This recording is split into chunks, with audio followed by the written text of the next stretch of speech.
So I've got the 4runner here today, and I've actually been having problems with gas mileage. I know that 4runners don't get good gas mileage, and especially when you put bigger tires and like a roof rack and a lift on them. But I did the math, and I'm getting literally like 10 or 11 miles to the gallon on just normal driving. So I looked it up.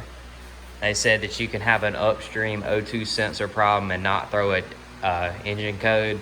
So I bought a Denso O2 sensor.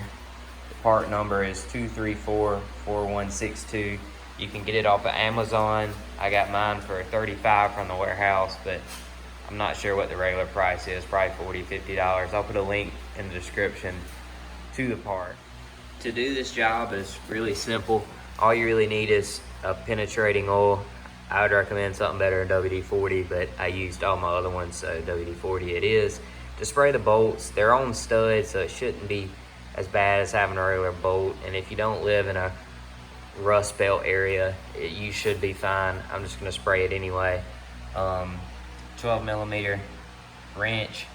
That's the size for the nuts on the O2 sensor. There's 2 nuts you'll have to take off, and a little wire brush to clean up where the gasket comes off of. But yeah, that should be all you need. But coming out of the car, this is the Upstream one right here.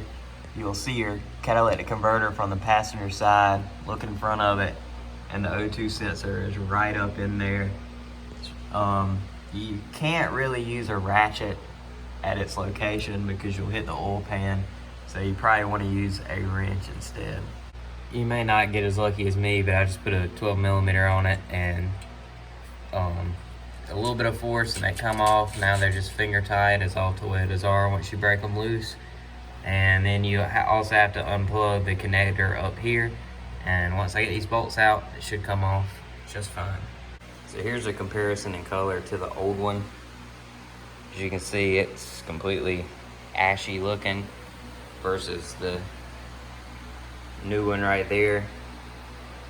You can tell it's a pretty big difference between a new and an old one. So here's the new O2 sensor fully installed. The torque spec for the bolts, I think, is 16 foot-pounds, but like I said, you can't really get a torque wrench in here. So you just kind of gotta do what feels right. And then I got the plug plugged in right up there on the transmission. This job is super easy if your bolts aren't completely rusted and they're able to come off fairly easy. It's really only about a 5-minute job. So yeah, that's pretty much all it is to it. Hopefully this will at least improve my gas mileage some. I do think part of the problem of the gas mileage is actually my gear ratio. I have 373s, and when the bigger tires are paired with the 373s, that makes it even higher. So that could be it. I can't hardly go into overdrive and stay in it, or 4th gear, whatever you want to call it. It always is coming in and out of gears at anything over 60. So that could partly be some of my issue, but hopefully this O2 sensor will help it some. As you can see, it was very dirty, so it probably needed to be replaced anyway. If you're doing this, you probably want to replace your up and downstream, but what I read, the Upstream is the one that actually affects gas mileage. So I'm just replacing the Upstream for now. Another issue I've been having with the 4runner is the brakes went out one time. We fixed it with a master cylinder here, and of course when you take it out, you have to completely remove it, so then it gets air in the system. And with it having ABS, it's very hard to bleed an ABS system without the pump turning on, and I don't have one of those scanners that'll actually turn the pump on. So it worked for a while, and then it decided to quit having brakes again because there's air that came out of the pump. Really the only way to get around that is to take it to a shop and get them to do it, or either you can buy a scanner that actually has the ABS pump feature. I think Alltel makes one that actually pairs with your phone. That's only about $70. So I may end up buying that so I can bleed it correctly. But anytime you do a brake job with the ABS system, you're probably going to need to do that. But as far as running, it's still running good. I haven't driven it much for the sheer issue of just the gas is ridiculous for 10 miles per gallon.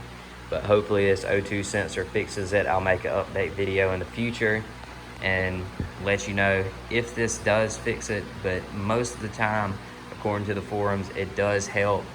So if you're having bad gas mileage and no check engine light, I would recommend changing the Upstream O2 sensor, and hopefully that'll fix your issue. Like I said, it's not an expensive part. It's like a 5-minute job, so it's definitely worth it either way.